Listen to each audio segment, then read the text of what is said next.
Okay, we're in chapter 6, and I hope what you're doing is, the more I'm reading this, the more I'm getting the satire out of it. It's very satirical. I feel that it's there's a history here, but it also seems to be a story being told, a proper story. As is said before, the name of God is not mentioned at all. If you notice, there's no red markings. Usually there are when I've marked where God is mentioned specifically. But hopefully you can see the faith and the diligence to God in these verses. But let's get the satire too. Have a bit of fun enjoying the scriptures. I think this is easy reads. And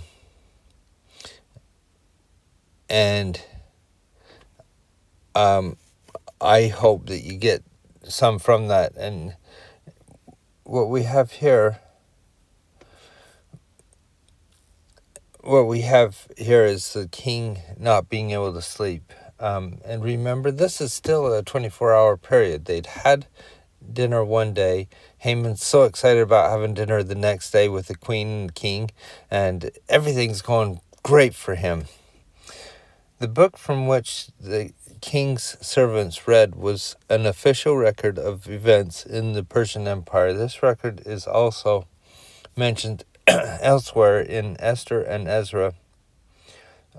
It is implied that the Lord's influence led the king to read this particular part of the record, prompting him to remember Mordecai's heroic act from a few years prior. On that day could not the king sleep, and he commanded to bring the book of records of the Chronicles, and they were read before the king, and it was found written that Mordecai had told Bigthana and told of Bigthana and Teresh, two of the king's chamberlains, the keepers of the door, who sought to lay hands on King Ahasuerus. And the king said, "What honor and dignity hath been done to Mordecai for this?" Then the king's servants that ministered unto him, then said king's servants that ministered unto him, "There is nothing done for him." Now, I find this interesting in the sense that nothing's been done. He saves the king's life. Nothing's been done. Mordecai, at least in this story, is not taking any big credit. He's not going, "Hey, wait a minute. Where's my reward? I saved your life." He's happy to do what he's doing. And sometimes in our lives, there's times when we can be just step back and let other people in the limelight, or just be glad that we did the right thing at the right time. And I think that's what he felt he had done. But the king sees a little bit different. And the king said, "Who is in the court?" Now Haman was come into the outward court of the king's house to speak unto the king to hang Mordecai on the gallows that he had prepared for him. So he's coming to say, "Hey, guess what? There's this Jew. Can I hang him personally?" Sort of thing. That's what I picture. He knows he's a Jew already, but he wants to go after him directly, and he wants to have that personal touch to it, and so he wants the king's permission. And the king's servant said unto him, "Behold, Haman standeth in the court." And the king said, "Let him come in." So Haman came in, and Haman's already with all of his speech about how he wants to hang Mordecai. And the king said unto him, but the king speaks first. Of course the king speaks first. He is the king. What shall be done unto the man whom the king delighteth to honor? What a good question. Now Haman thought in his heart, to whom would the king delight to honor more than myself? I'm just such a wonderful person, and I just want to, and I've had a invite to a dinner. I had a dinner today. Tomorrow I'm another invite with the king, and they must be wanting to really show me praise. I'm such a great man. Can you just hear the satire as well? I love the satire of this and how it just builds up a little bit. And Haman answered the king, for the man whom the king delighteth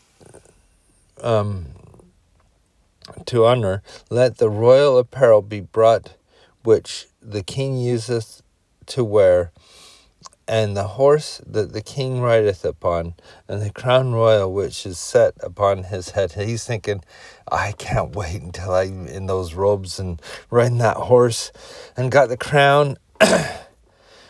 He's thinking, this is going to be so great.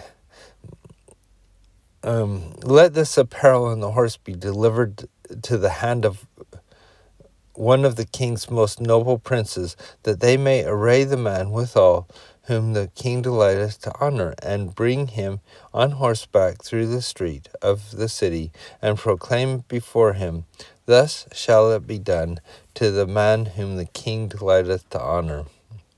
And he's going, yes, I've got this. Then king said unto Haman, I love this. Can you just imagine his face, Haman's face, like, yes, I've got this. And then he goes, make haste and take the apparel and the horse as thou hast said, and do even so to Mordecai the Jew. What? You want me... Wait. I came to tell you that I'm going to hang Mordecai, and it's turned around that I've got to actually go and give him your apparel, your crown, your horse. What's going on here? Everything that was so wonderful is all of a sudden crashing down. That sitteth at the king's gate. Let nothing fail of all that thou hast spoken. Make sure it's done.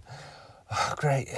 How am I going to do this? I wanted to hang him. I don't want to put apparel on him. Then took Haman the apparel and the horse, and arrayed Mordecai, and brought him on horseback through the street of the city, and proclaimed before him. Can you see the satire of all this? Thus shall it be done unto the man whom the king delighteth to honor. So he's going through, and everybody sees him honoring Mordecai. And now Mordecai is not going to be able to be hung because the king honoreth him. There's honor here. The king's going to honor him, and he can do nothing about it. And Mordecai came to the king's gate, but Haman hasted to his house mourning. But Haman hasted to his house mourning and having his head covered. Is like, okay, I've done my job now. I'm getting out of here. Oh my heavens! I hope nobody noticed who I was walking around with him on the horse and me walking ahead like that. And Haman told Zeresh, his wife, and all his friends, everything that had befallen him. And then said his wise men and Zeresh his wife unto him, if Mordecai be the seed of the Jews, before whom thou hast begun to fall, thou shalt not prevail against him, but shall surely fall before him.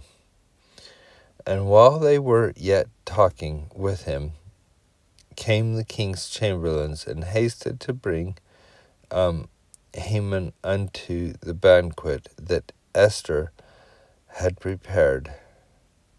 So it's just, you can just see it, the seed here for the next chapter. They're so close. He's so close. He's thinking, well, okay, that was a horrible experience with Mordecai, but at least I got this to look forward. I got a banquet with the queen and the king. You can just see it building up. So I'm enjoying the reading today.